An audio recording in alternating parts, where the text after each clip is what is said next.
Side quests have been a thing in video games as long as there have been games longer than 3 hours. They're the little stories within the larger narrative that grant you rewards the main story doesn't, fleshing out the world and establishing secondary characters you otherwise wouldn't have come across. But the main story beckons all the same, so ideally you shouldn't want to make the side content more interesting or more engaging than the actual main story itself. That's definitely not the case in some of the following entries, but every now and then a side quest comes along that turns the player into the definition of distracted boyfriend.jpg, looking at the latest sultry side quest while the main story gawps in disgust. So in the spirit of being seduced by side quests and neglecting the main story like that book you're definitely going to read, honest and true, I'm Ewan, this is WhatCulture Gaming, and here are 10 video game side quests so good you ignored the story. Number 10. The Lover's Quest, The Legend of Zelda, Majora's Mask.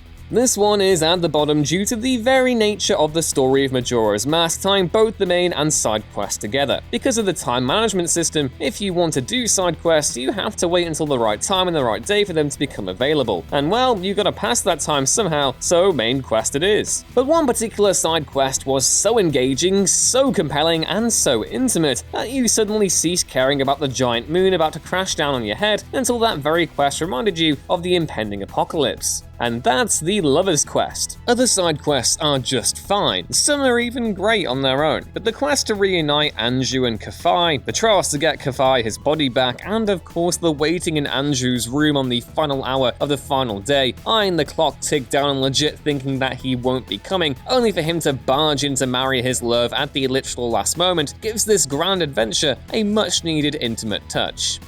Number 9. Cordially Invited, Borderlands 2.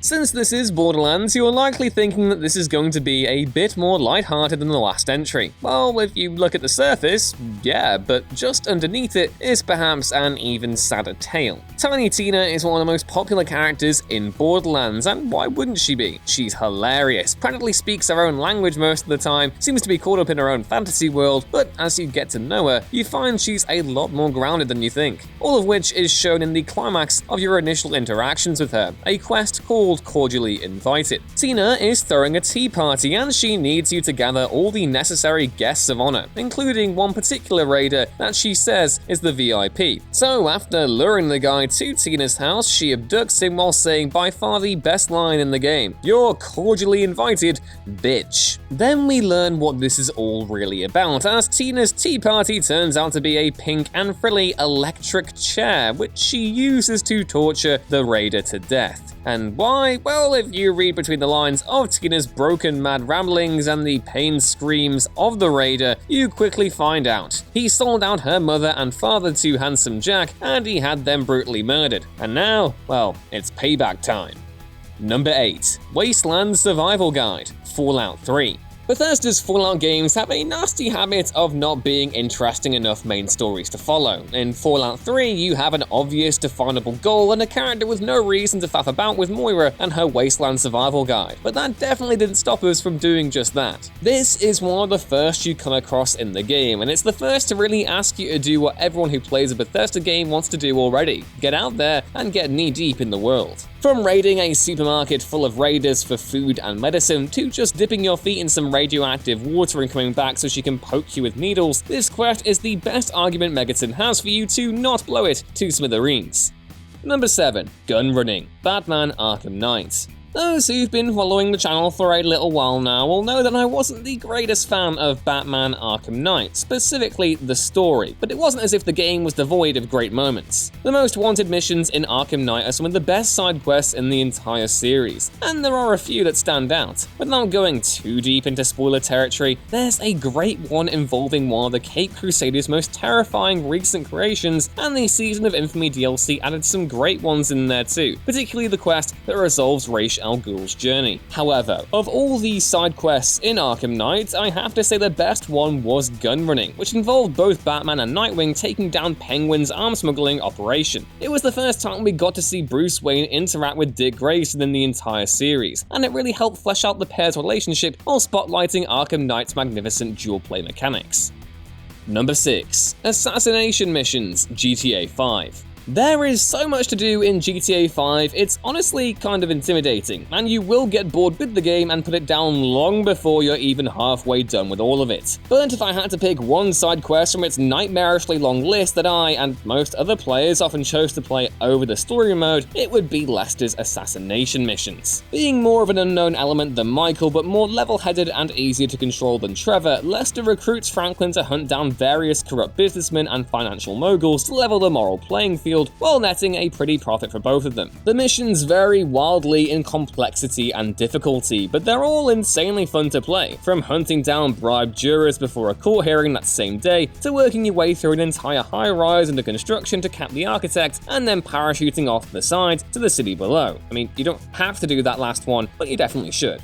Number 5. Judgment, Dragon Age Inquisition. Technically, this side quest is a part of the main quest, but since the game doesn't force you to immediately judge every person you capture in the main story, and there are plenty of folks you can capture outside of it, I count it for this list. Judgment is exactly what it says on the tin. As Inquisitor, you have the right to judge and decide the fate of anyone who wrongs the Inquisition directly, as well as anyone whose fate their home nation leaves to you. What you do to them will decide your relationship with your companions, as they all have very different ideas on what should be done with the various people you bring in, and don't think you can cheat the system by playing to their personalities either. Some of these folks will rub your companions much harsher than others. It's just a ton of fun to play judge, jury, and, if you really want to, you sick person, executioner, for the many scumbags the Inquisition drags in, making this by far everyone's favourite side quest in Inquisition.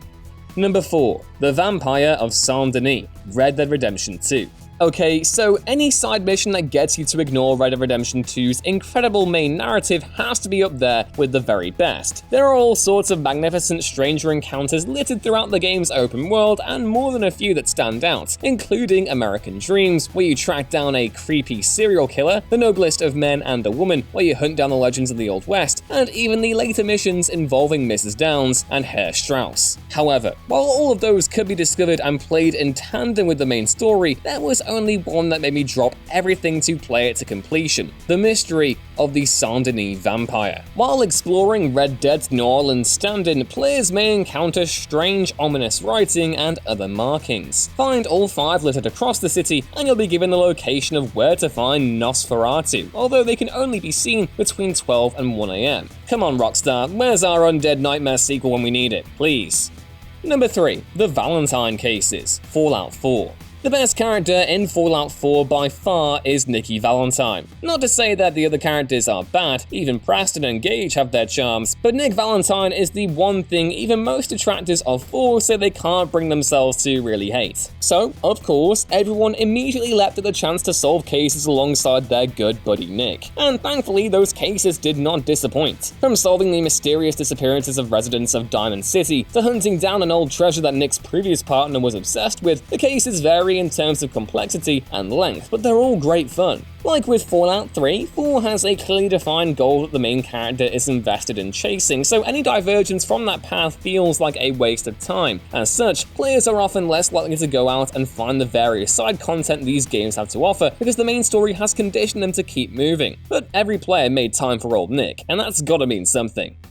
Number 2. The Thieves Guild, The Elder Scrolls V, Skyrim. A lot of these side quests are just singular quests, or if they do have more than one part, they still don't take up too much of your time. In Skyrim, on the other hand, most people forget there even is a main story mode half the time because the side content is what everyone plays an Elder Scrolls game for anyway. Case in point, most people's favourite side quest series in the entire game, the Thieves Guild. If there's one thing most Skyrim players love to do above all else, it's steal stuff from right under people's noses. So of course they would gravitate towards a guild that literally employs you for that very skill. It helps that the missions they send you on, as well as the internal politics of the guild itself, are fascinating to partake in too. Skyrim has many guilds dotted across its landscape, and all of them have something worth exploring, but the Thieves Guild is one of the best mini-stories in a world filled with excellent mini-stories. If you want to know which guild to start with, it's definitely this one, or if you're feeling slightly more murderous, the Dark Brotherhood. Pick your poison.